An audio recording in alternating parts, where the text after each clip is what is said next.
As we continue talking about the topic of suffering this week, I'd like to read for you an interesting Bible passage. It's from Psalm 119. It goes like this. It was good for me to be afflicted. It was good for me to be afflicted. It was good for me to suffer. Doesn't sound right? Today and tomorrow, I want to talk a little bit about the context of Zephaniah, which gives us some insight into why that passage is in the Bible and why God believes it's good. So Zephaniah was given the job of going to God's people and telling them that they were about to lose everything.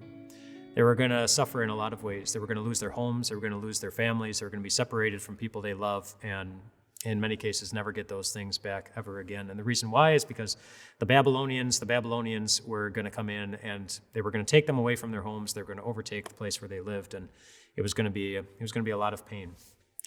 And what was the real reason that was going to happen? It was going to happen for the same reason that a dad recently forced his 10-year-old daughter to walk 5 miles to school on a 36-degree winter morning. So his daughter had been riding the bus to school every day, and which was a normal thing. But she got kicked off the bus for bullying another kid. And this was the second time it happened, so now she lost her bus privileges. She was not able to ride the bus any longer. And so when she came home and told Dad, she wasn't surprised that Dad was disappointed, but she was surprised by Dad's response. Dad looked at her, and when she said, "Dad, you're going to need to drive me to school now," he looked at her and said, "Honey, riding the bus is a privilege, and it's one that you lost. And just to impress upon you the seriousness of this privilege, I'm not going to drive you to school. I'm going to make you walk the 5 miles to school, just to teach you a lesson that this is something you need to take seriously, and you didn't take it seriously enough this time."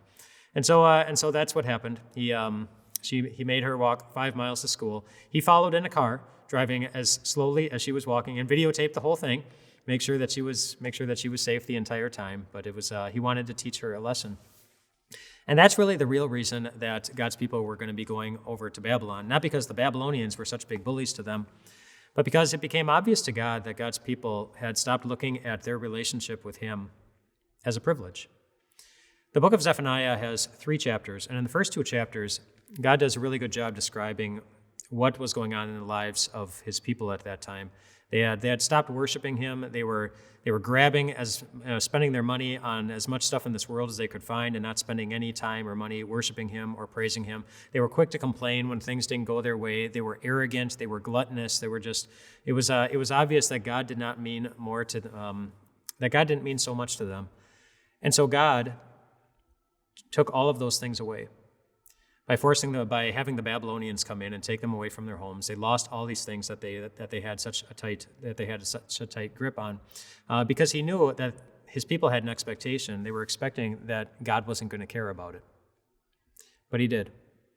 So much so that He had the Babylonians come in and take it all away, so that they would lose everything that they had such a tight grip on, and learn just how quickly we can lose everything in this world that we want to hold on to so tightly, and also so that they could realize that if the thought of having or holding something in this world is what has the biggest control on our heart and our emotions, then that means that God is not the one who has the biggest control on our heart and on our emotions. And if God is the one who does not have the biggest control on His heart or on our emotions, if His word is not the one thing, the primary thing that is leading us through life, leading us through our decisions, and even through our feelings, then we're not really following Him. We're following something else. We're following something different.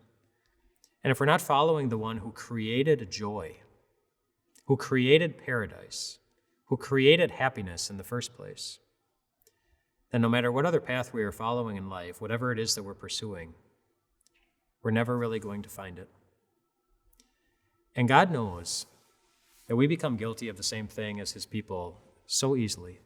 That there are so many things in this world that distract us. And we say, "I wish I had that," or "I'd be happy if I had this," or "my life would be better if in this troubling world we have a lot of different things that we can fill in that blank. And God knows that it distracts us from Him very, very often, and so He's kind to us by allowing us to suffer in this world so that we can learn more about who He is. Zephaniah in chapter 3, the last chapter, After telling God's people that they were going to lose everything they had, that they were going through a lot of pain and they were going to go through a lot of suffering, he said something that you might find a little surprising. He told them to sing, like delightfully. Sing, daughter of Zion. Shout aloud, Israel. Be glad and rejoice with all your heart, daughter Jerusalem. The Lord has taken away your punishment. He has turned back your enemy. The Lord, the King of Israel, is with you. Never again will you fear any harm. God took everything away from the Israelites. He allowed them to suffer so that after they lost everything that they thought they needed, they would realize that there was still one thing in their life, and that was God, who had not lost hope for them. A God who had taken away their punishment, which is exactly what God does for us in Jesus, who had turned back the enemy, which is exactly what God does for us, for Satan and his temptations, and a God who has promised to be with us always, which God very definitively showed on the cross of Jesus when he had the chance to give up on us, but he chose not to. He chose to be with us always to the end. Psalm 119, the first passage that I ended up that I started with today, where it says, "It was good for me to be afflicted." The full passage goes, "It was good for me to be afflicted so that I might learn your decrees." God knows that we have much to learn about him, much to learn about our own hearts, that we contribute to our own pain quite often, and so he uses suffering to serve us well, to help clarify our vision, and to help us see that the one thing that always remains in our lives, no matter what we lose, whatever else we ever lose or gain, is a God who will not give up on you for any reason. If you have a story like that, a time when God used suffering in your life to really open your eyes and teach you some really, really good lessons, if you'd be willing to share what those lessons are, you don't have to tell the whole story if you don't want, but of course, if you want to, whatever you think would be useful to the wider community here, to see just that God is really gracious to us in allowing us to suffer so that we can more clearly see him. If there's some great stories from your own life that'll help us see that, consider sharing to give us all some great encouragement. We'll see you tomorrow.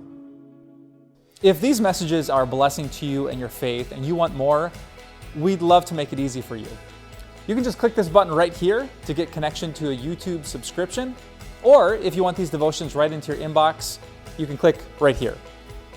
YouTube here, email here. Email here, YouTube there. Click both these buttons. We'll give you as much Jesus as we can because we know that Jesus is all that we need.